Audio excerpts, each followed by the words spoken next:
All right, so let's dive right in. Today we're taking a deep dive into hip replacements. Yeah. Something I'm sure a lot of you listening are either considering, or maybe you're facing this in the near future, or maybe you're just super curious about. Mm-hmm. You've sent us some great excerpts from a document called About Hip Replacement.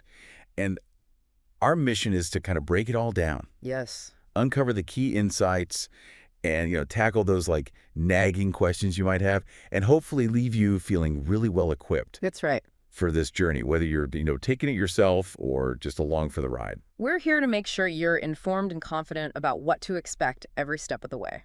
So let's start with like the basics. Okay. Why would someone even need a hip replacement? Right. I mean, we all experience like those occasional aches and pains, Right. but when does it cross that line into like, I need to actually have surgery? Yeah, you're right. A little hip pain here and there is pretty normal. But when it's persistent and it's really debilitating pain, that's a different story. And it's usually a sign that there is some serious damage happening within the hip joint itself. Okay, so what actually causes that kind of damage? Right. Is it just wear and tear as we get older? Well, age can certainly play a role, but it's not the whole story. The document highlights three main culprits: Oh. osteoarthritis, rheumatoid arthritis, and osteonecrosis. Ah. And each one attacks the hip joint in a different way. Okay, let's break those down a little bit. Sure. Osteoarthritis, that one I've heard of. Yeah. Can you explain exactly what's happening in the hip joint? Absolutely. Osteoarthritis is like the classic wear and tear arthritis. Yeah. It affects the cartilage. Yeah. That's that smooth, slippery cushion that allows your hip bones to glide effortlessly. But over time, this cartilage can start to break down and wear away. Okay. It's like the tread on your tires wearing thin. Right. And as that cartilage deteriorates, the bones start rubbing directly against each other, creating friction, pain, stiffness, and you can get these bony growths called bone spurs. Ouch, that does not sound fun. No. So it's not just about age, it's about the actual mechanics of the joint itself breaking down. Exactly. Now, rheumatoid arthritis is a completely different beast. Okay. This one involves your own immune system mistakenly attacking the lining of your joints, including your hip. Oh, wow. This causes inflammation and damage to the cartilage, leading to pain, swelling, and stiffness. So it's like your body's working against itself. It is. That's intense. Yeah. And then we have osteonecrosis, which is a little less common, but still a serious contender. Mm. In this case, the blood supply to the ball part of the hip joint gets disrupted. Okay. And without adequate blood flow, the bone tissue starts to die. And this leads to pain, it can collapse, and ultimately joint failure. So it's not just about the cartilage. Right. It's about the bone itself deteriorating. Exactly. Okay, this is all starting to make a lot more sense now. Good, good. And what's really important to understand is that these conditions can affect people of all ages. Right, you mentioned that earlier, and I think that's a key takeaway. Yes. It's not just a getting old thing, right? Exactly. While it's more common as we age, these conditions can strike younger people too, Right? especially if there's a family history, a previous injury, or certain underlying health conditions. Okay, that's really good to know. So let's say you're experiencing some like persistent hip pain, Right. maybe even some of the symptoms we've just talked about. Yeah. How do you know when it's time to like seriously consider a hip replacement? Yeah, that's a great question, and it's a conversation you definitely need to have with your doctor. Right. But the document does point out some telltale signs Okay. that your hip might be saying, hey, I need some serious help here. All right. I'm all ears. All right, so the first and most obvious one is persistent pain that just won't quit, even with medication. If you're popping painkillers like candy and still feeling that nagging ache, it's definitely a sign that something's up. Okay. So it's not just about the intensity of the pain, but it's about the persistence of it. Okay. Then there's pain that worsens when you walk, even with support. If you find yourself limping, leaning heavily on a cane, or just dreading those trips from the couch to the fridge, it might be time to have that conversation with your doctor. So it's impacting your ability to move freely Right. and comfortably. Exactly. And it's not just about walking either. Right. Difficulty with stairs, trouble getting up from a chair, Okay. even pain in the middle of the night that disrupts your sleep. Oh, yeah. All of these are signs that your hip might be in serious need of attention. Wow. Those are some pretty clear indicators. Yeah. Okay. So let's say you are experiencing those things and surgery seems like the next logical step. Right. This is where the fear factor often kicks in, Of right? course. People start worrying about the risks and complications, Yeah, it's completely understandable to feel anxious. right? Surgery is a big decision, and it's important to go into it with a clear understanding of what's involved. Mm-hmm. But it's also important to remember that hip replacements have come a long way, Right. and they're incredibly successful in improving people's lives. That is reassuring to hear, but let's not sugarcoat it. Okay. What are the actual risks we're talking about here? Right. The document mentions quite a few potential complications, and Yeah, I have to admit, some of them sound pretty scary. I understand. It can feel overwhelming when you see that long list of potential issues. Right.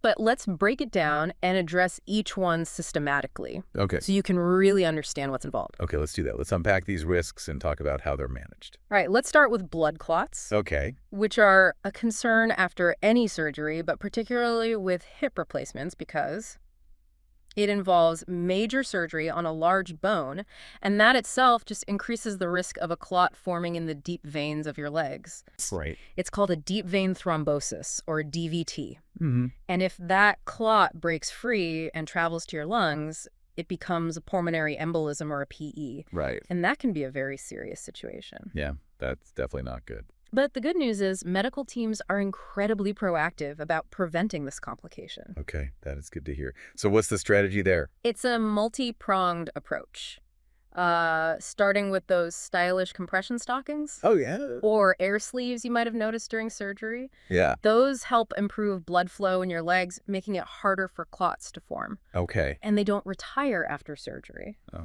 You'll likely be wearing those for a while afterward, too, along with medication to thin the blood as prescribed by your doctor.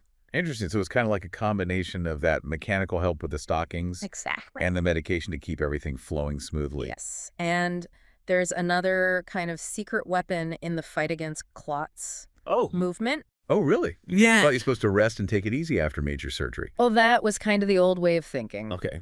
Now, doctors know that getting you moving as soon as possible is key to preventing clots and promoting healing. Wow. So how soon are we talking about? It's sooner than you might think. Okay. Often, the very same day of your surgery, physical therapists will be there to help you sit up, stand, and maybe even take a few steps with assistance. Wow, they're not messing around. Nope. It makes sense, though, if it helps prevent those clots and gets that healing process started. Exactly. And speaking of healing, let's talk about the real MVP of recovery, physical therapy. Bring on the MVP. I know physical therapy is important after any surgery, Mm-hmm. but I'm guessing it plays an even more crucial role in hip replacement recovery. You are absolutely right. Okay. It's not just important, it's absolutely crucial to a successful recovery. Think of it as the training program for your new hip. Hmm. It's how you regain strength, flexibility, and get that all-important range of motion back. So it's not just about, like, learning to walk again. Right. It's about getting back to your normal life, Exactly. doing all the things you love. Precisely. Your physical therapist will work with you on all the essential movements like walking, stair climbing, getting in and out of chairs, all those things we often take for granted until they become difficult. What kind of exercises can someone expect during this hip boot camp? It starts off gently with stretches, Okay. range of motion exercises, gradually progressing to more challenging moves like leg lifts, heel raises, even mini squats as you get stronger. Okay. And of course, there will be a lot of focus on walking, building up your endurance and confidence. It sounds like a very carefully designed program tailored to each person's progress. Exactly. Your physical therapist will act as your guide and cheerleader, helping you to gradually increase the weight bearing on your new hip and regain your full mobility. That's encouraging to hear. Now, let's talk about the practical side of things. Okay. You've had the surgery, you're working hard in physical therapy, but then you go home. Right.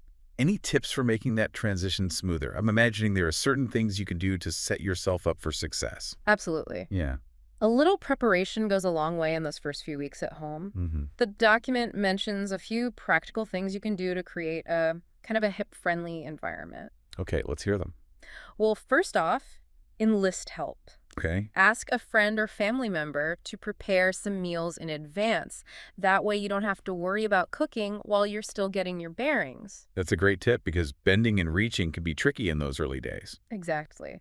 It's also wise to rearrange your living space a bit so everyday items are within easy reach. Hmm. Keep things at waist level so you're not tempted to bend over or reach for things unnecessarily. Makes sense. So it's all about minimizing effort Yes, and maximizing comfort in those early stages of recovery. you got it. Think about investing in some assistive devices too. Okay.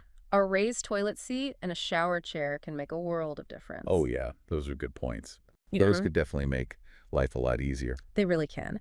And here's another tip that create a little recovery zone in your home, Okay.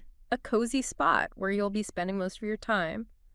Make sure you have everything you need within arm's reach. Mm-hmm. Phone, charger, tissues, medications, a good book, whatever brings you comfort. So it's all about setting yourself up for success physically Yes. and mentally. Exactly. And the more you can prioritize rest and focus on healing in those early weeks, the faster and smoother your recovery will be. Great advice. So let's fast forward a bit. Okay. You've done the hard work. Yeah. You're recovering well. You're starting to feel like yourself again. Mm-hmm. What can someone realistically expect for their life after a hip replacement? Right. Is it a return to normal or is it like a new normal? Ah, the million-dollar question. And the answer is it's a bit of both. Okay, I'm intrigued. Tell me more.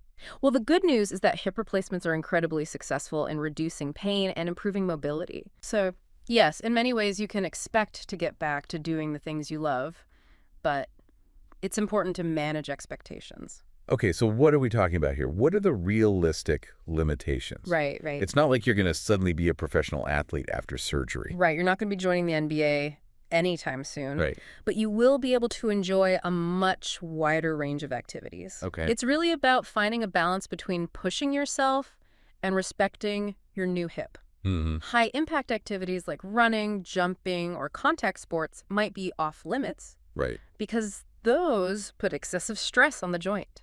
So it's about choosing activities that keep you active, Right. but don't put too much strain on that new hip. Exactly. Yeah. Think swimming, cycling, golfing, dancing. Yeah. These are all great ways to stay active and enjoy life without pushing your hip beyond its limits. That's still a pretty awesome list. Right. Yeah. Huh? It's all about adapting and finding what works for you. Exactly. And remember, full recovery takes time. While you'll see significant improvements in the first few months, Yeah. it can take up to a year, sometimes even longer, to fully regain your strength and stamina. So patience is key, Yes. even after you've made it through the surgery and that initial recovery. Absolutely. Stick with your physical therapy, follow your doctor's instructions, and listen to your body. It's a journey, not a race. I love that. It's a journey. Yeah. And I'm sure there are moments of frustration, Of course. but ultimately it's about getting back to a life you love. Yes. Speaking of journeys, Mm-hmm. we've covered a lot of ground in this deep dive. We have. From understanding why someone might need a hip replacement to what life looks like afterwards. Right. Any final thoughts to leave our listeners pondering as they continue on their own hip journey? You know what I find really fascinating is that hip replacements are constantly evolving. New materials, techniques, and technologies are emerging all the time, leading to even longer-lasting implants and faster recovery times. That is pretty amazing to think about. Yeah. What are some of the things that are on the horizon? What does the future hold for hip replacements? Well, imagine personalized hip implants created using 3D printing, tailored perfectly to your unique anatomy. Wow. Or implants that are coated with materials that encourage bone growth and integration, reducing the risk of loosening over time. There's even research being done on implants that can self-lubricate, mimicking natural joint fluid, and potentially extending the lifespan of the implant. Wow, that is mind-blowing. Yeah. Personalized hip implants, self-lubricating joints. The future of hip replacement sounds incredibly promising. It really does, and I think that's something for our listeners to keep in mind. Even if you're facing a hip replacement now, the technology is constantly advancing, and there's always hope for even better outcomes down the road. That's a really encouraging thought. Thanks for taking us on this journey. It's been incredibly insightful. You're welcome. And I think our listener is now well equipped to navigate their own hip replacement experience. And for anyone listening out there, remember, knowledge is power. The more you understand about a procedure like this, the more empowered you'll feel to make the best decisions for your health and well-being. Until next time, keep diving deep.